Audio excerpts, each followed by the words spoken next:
આવે ને એટલી જ વાર છે. આયા જ બેહું છે. ઈટ મોળી પડીને ઈટે રીટે મારવા છે. અને હું મનમાં સમજતા ઈ છે.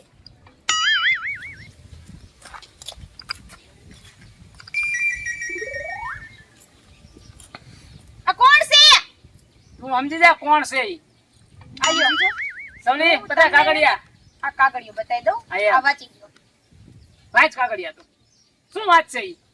એ આ વાંચ તું સૌને આ કોણ છે? ગામના ભોતું છે. આ તેમ બાબાએ બતાવી દીધું મને. કાંઈ હું પણ સંભળાય ને? તમારા આ હગ્ગા કાને સાંભળો. હું આ તમને સંભળાવું. વાંચી ગયો. ધ્યાનથી સાંભળજે. વાંચ હા ભણું છું, હું કાંઈ બેરી નથી. સંભળાય સંભળાય. અમે બેય પતિ પત્ની કોર્ટના શું કહેવાય ઓલું કોર્ટ મેરેજ ના નિયમ પ્રમાણે મેરેજ કર્યા છે. રાજુ ખુશીથી અમે બે પતિ પત્ની બન્યા છીએ. હા. અને હવે આમાં કહ્યું તું ડક ડક કરીશ બરાબર તો કાયદેસર કાર્યવાહી થશે. હા. આ આજથી